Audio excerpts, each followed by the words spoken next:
नमस्कार, मैं हूं आचार्य नवनीश। स्वस्थ शरीर ही खुशमय और आनंदमय जीवन की पहचान है। रोज़मर्रा की ज़िंदगी में ये आम बात हो चुकी है कि हमारे कुछ रोग हमें परेशान करते रहते हैं, बाधाएं बन जाती हैं कुछ काम करने में, और लाइफस्टाइल कुछ ऐसा बन जाता है कि परेशानी बन जाती है, सरदर्द बन जाता है। एक ऐसी आम समस्या है जिसको हम कहते हैं lower back pain. Lower back pain, इसके बहुत से सिम्टम्स हैं और बहुत सी समस्याएं हैं जिनके कारण यह बीमारी, यह रोग होता है। लोअर बैक पेन का कारण रोज़मर्रा की ज़िंदगी में, कुछ ऐसा लाइफस्टाइल में हमारे कुछ ऐसे पोस्चर बन जाते हैं जो कि हमें इस बीमारी को दावत देते हैं, जैसे कि स्लिप डिस्क, जैसे कि बैक का स्टिफ होना, या फिर ऑर्थराइटिस भी इसका कारण बन जाता है। हम देखिए, हमारी शरीर की संरचनाओं में स्पाइन दो प्रकार के कर्व लिए बैठी है। एक सर्वाइकल में, जो कि हमने पिछली सीरीज में जाना था कि सर्वाइकल स्पॉन्डिलाइटिस होता क्या है, और दूसरा कर्व होता है हमारे लोअर पार्ट में, जिसको हम लुम्बार कहते हैं। यहाँ पर L1 to L5 5 पॉइंट्स ऐसे हैं जिनमें ज़्यादातर परेशानियाँ होती रहती हैं। कभी कभी ऐसा होता है कि हम वेट ज़्यादा बढ़ा लेते हैं, ऑब्स्टी के शिकार होते हैं, तोंद बाहर निकल जाती है, और तोंद जब बाहर आती है उसके ओवरवेट से हमारी जो पीछे की डिस्क है, जिसको हम कहते हैं, जो कुशन होता है, जो गद्दा होता है, कॉर्टिलेज होते हैं, वो बाहर निकल जाती है, और उसके कारण हमारी जो नेसिकाएं हैं, जो पैरों तक फैली हुई हैं, या फिर जो स्पाइनल कॉर्ड के साथ में जुड़ी हुई वेन्स हैं, जिसको थिक वेन्स कहते हैं, उनमें कंप्रेस होता है, और वहाँ पर ये समस्याएं देखी जाती हैं कि हमारी पूरी कमर जकड़ जाती है। वो पेन हमारे पैर तक निकलते हैं। उनका जो पैर का जो दर्द होता है वह ऐसा नहीं होता है, हम चल नहीं पाते हैं, हम दौड़ नहीं पाते हैं, हम आराम से बैठ नहीं पाते हैं, और कभी कभी तो हम आराम से सो भी नहीं पाते हैं।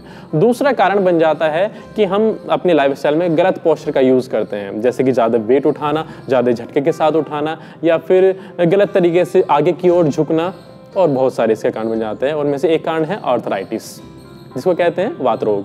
तो आर्थराइटिस के कारण भी हमें स्पॉन्डिलाइटिस की बीमारी हो जाती है, जो कि हमारे लोअर पार्ट में होती है। आइए जानते हैं कि योग के माध्यम से कैसे उन आसनों के अभ्यास से हम अपने लोअर बैक पेन को खत्म कर सकते हैं।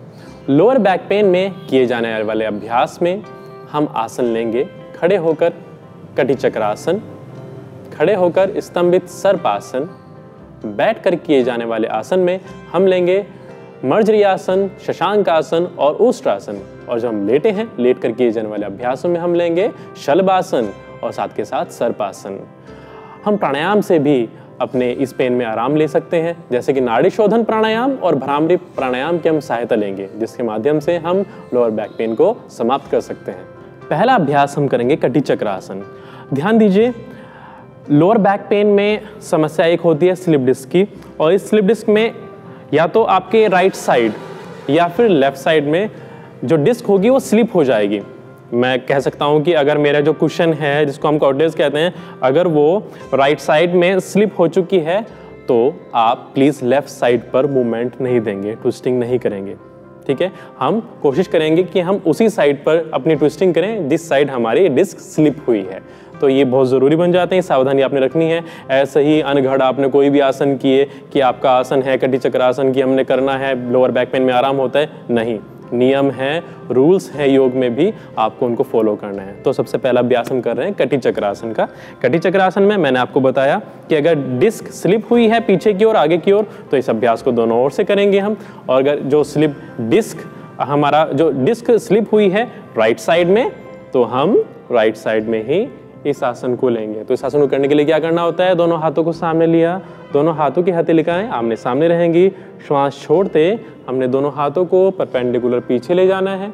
हमारे नीचे के लिम्स स्टेबल रहेंगे, और नेवल से ऊपर मैं ट्विस्ट कर रहा हूँ बैक को, और जो हाथ पीछे जा रहा है उस हथेली को देख रहा हूँ, और वापस दोनों हाथों को ला रहा हूँ, और दूसरी ओर ले जा रहा हूँ मैं। दोनों हाथों को हथेली का पीछे देख रहा हूँ, मेरी कोहनी ऊपर रहेगी, दूसरे हाथ की हथेली मेरे शोल्डर से टच रहेगी, और सांस भरते वापस ले जाऊंगा। बस ध्यान रहे आपका कि स्लिप डिस्क अगर हम है राइट साइड में तो हम राइट मूवमेंट करेंगे, अगर लेफ्ट साइड में है तो लेफ्ट मूवमेंट करेंगे, लेकिन ट्विस्टिंग हम ऑपोजिट डायरेक्शन की नहीं करेंगे। कितनी बार करना है, नॉर्मल स्लिप डिस्क, नॉर्मल आपको लोअर बैक पेन है तो 5 टाइम आपने करना है राइट साइड, और 5 टाइम हमने करना है लेफ्ट साइड। श्वास आप समझ गए हैं, काउंट्स आप समझ गए हैं, बस अभ्यास करें। कटी चक्रासन के बाद में हम करेंगे स्तंभित सर्पासन।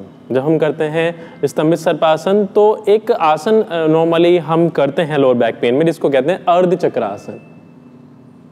अर्ध चक्रासन से बचें, क्योंकि बैक बेंडिंग में भी ओवर बेंड करना हमारे लोअर बैक पेन के लिए हानिकारक है। तो सबसे पहले हमने क्या करना है, दोनों पैरों की दूरी बनाकर रखना है, पाम्स को हमने बैक के ऊपर इस प्रकार से रखना और श्वास भरते शोल्डर को पीछे ले जाना, हेड को पीछे ले जाना और बहुत ही माइनर, बहुत थोड़ा सामने हिप को आगे की ओर ले जाना है, ज़्यादा नहीं करेंगे इसमें। तो inhaling go back and exhaling come back, inhaling go back,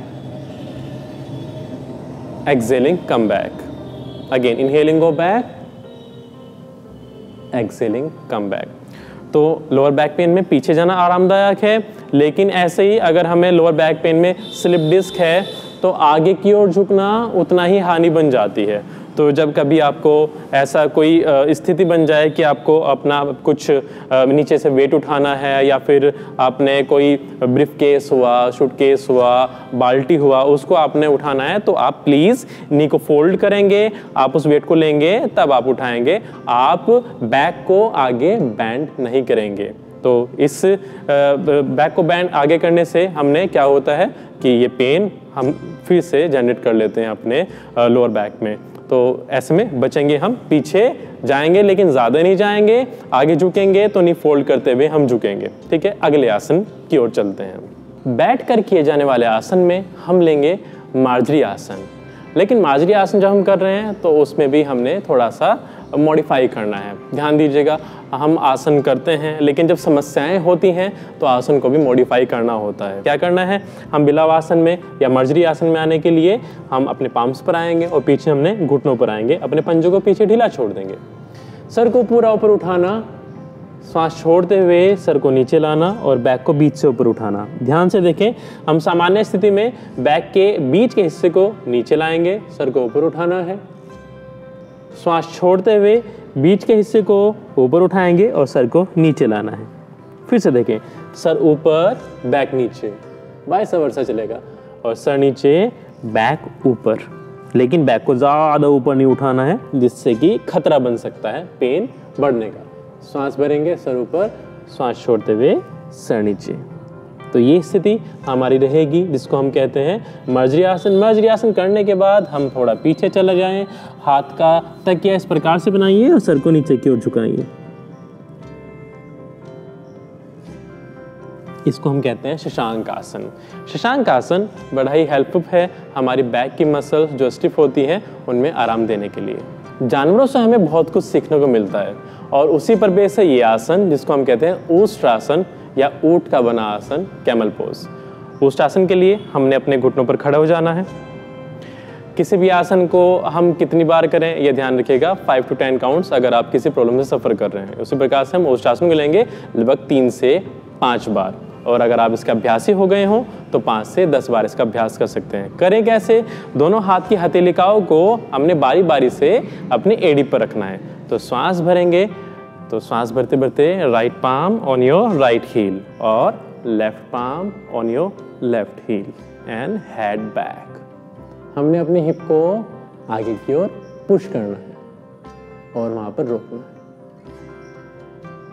श्वास छोड़ते छोड़ते वापस आ जाएं, पहले राइट हैंड वापस लाएं, फिर लेफ्ट हैंड वापस लाएं और हम इसके काउंटर पोज में जाएंगे तो शशांक आसन बैठेंगे। एक सीरीज है, ध्यान रखें जब भी हम बैक बेंडिंग कर रहे हैं ऊष्ट्रासन में तो हमें आगे जाना जरूरी बन जाता है। शशांक आसन, दोनों हाथों को आगे लिया, तकिया बनाया और सर को टिकाया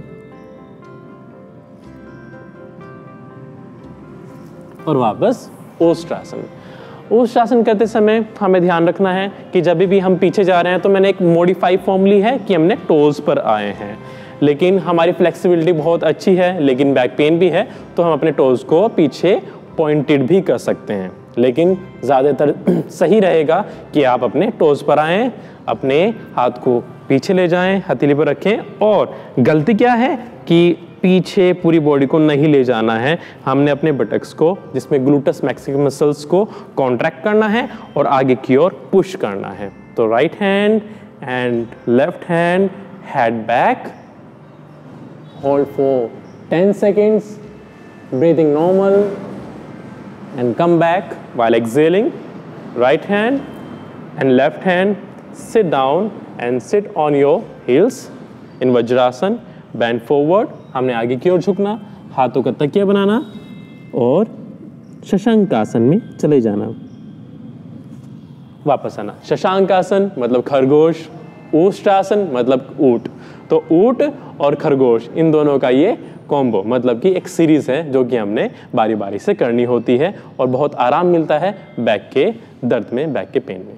आगे आने वाले आसनों में हम लेट कर आसन करेंगे और समझ लेना है ध्यान से कि जब हम लेट रहे हैं उसमें गलत स्थिति नहीं होनी चाहिए। सबसे ज़्यादा समस्याएं तो कभी कभी ऐसा भी हो जाता है कि जब हम एक करवट से उठते हैं या फिर सीधे उठ जाते हैं तब हमें स्लिप डिस्क हो जाता है, मतलब डिस्क हमारी फिसल जाती है अपने स्थान से।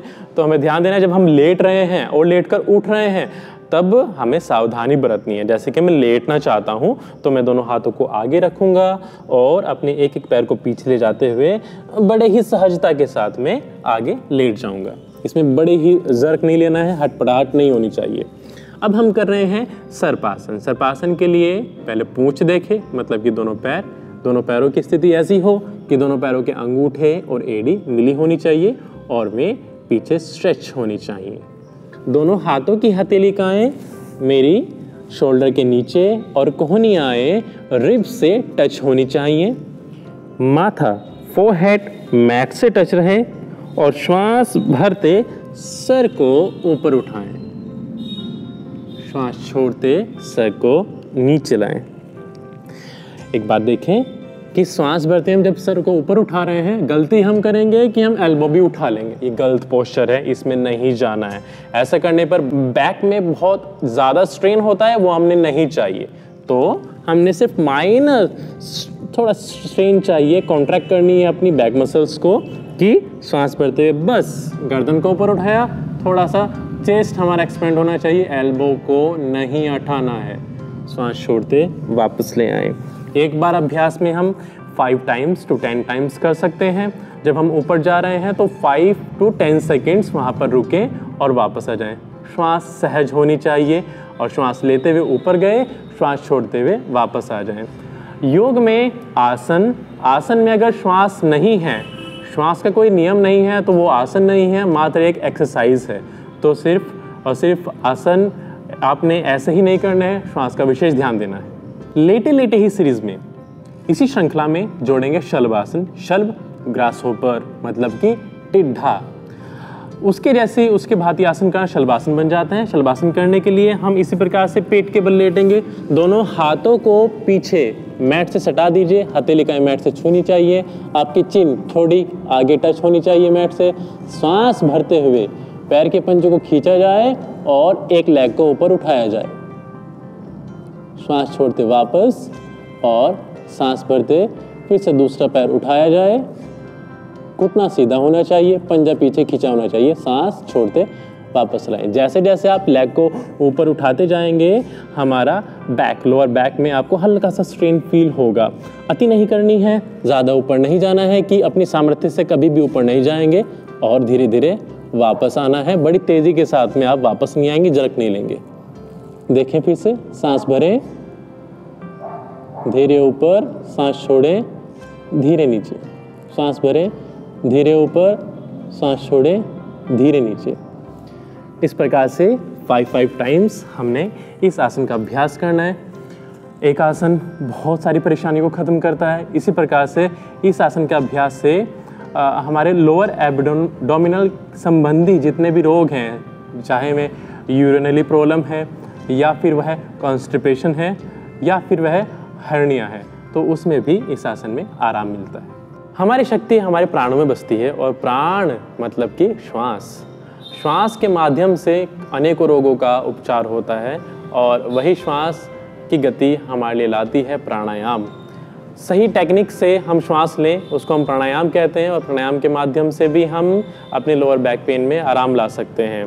हम करेंगे नाड़ी शोधन प्राणायाम। नाड़ी शोधन प्राणायाम के लिए हम सीधे बैठ जाएंगे, हम ध्यान मुद्रा में बैठेंगे। हम लेफ्ट हैंड से ध्यान मुद्रा लगाएं और राइट हैंड से रिंग फिंगर और थंब इन दोनों का यूज़ करना है। अदर फिंगर्स को हम लॉक कर लेंगे। हमने रिंग फिंगर से अपने लेफ्ट नोस्ट्रल को लॉक करना, राइट से गहरी श्वास लेना। जब श्वास पूरी हो जाए तब थंब से अपने राइट नोस्ट्रल को लॉक कर देना और रिंग फिंगर को हटाना लेफ्ट नोस्ट्रल से और लेफ्ट से श्वास को निकलने देना। जिस ओर से श्वास निकल रहा है लेफ्ट से, तो लेफ्ट से ही श्वास भरना है और राइट से छोड़ देना है। तो नाड़ी शोधन में आप समझें, हमने राइट से श्वास लिया, लेफ्ट से छोड़ा, लेफ्ट से लिया और राइट से छोड़ा। ये एक चक्र पूरा होता है। श्वासों को लंबा लंबा लें, गहरा गहरा लें।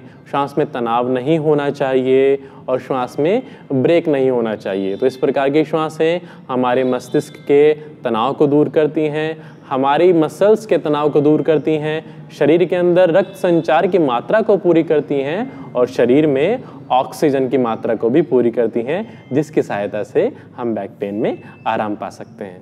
अगले प्राणायाम को हम करेंगे जिसको कहते हैं भ्रामरी प्राणायाम। भ्रामरी प्राणायाम से हम अपने पूरे शरीर के अंदर एक ऊर्जा का प्रभाव बनाते हैं, जिससे हमें दर्द में आराम मिलता है। भ्रामरी प्राणायाम करने के लिए हम अपने इंडेक्स फिंगर का यूज़ करेंगे। हम अपने इंडेक्स फिंगर की सहायता से कान के बाह्य द्वार को बंद करना है और अपनी आँखों को बंद करना है। तो हमने कानों को बंद किया, आँखों को बंद किया, एक गहरी श्वास लेनी और भंवरे जैसी गुंजन करना।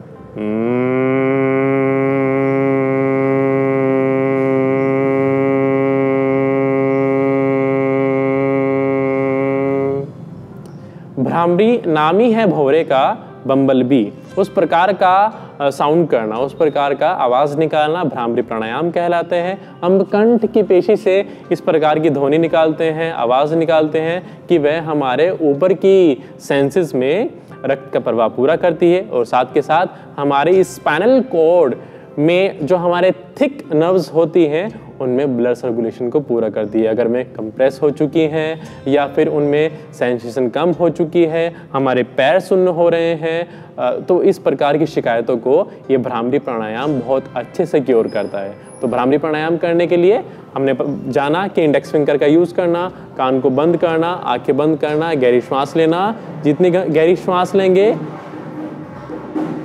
उतना आराम हमें मिलेगा। दर्द कोई भी हो, शरीर को परेशान तो करता है ही, ऐसे में हमारा मस्तिष्क भी परेशान होता है। लेकिन योग माध्यम से हमने सीखा कैसे लोअर बैक पेन का उपचार हम कर सकते हैं और इन अभ्यासों को हम रेगुलर रूटीन में करेंगे और रेगुलर इन अभ्यासों को करने से हम दर्द से निजात पाएंगे। योगी बने, उपयोगी बने और राष्ट्र के लिए सहयोगी बने। नमस्कार।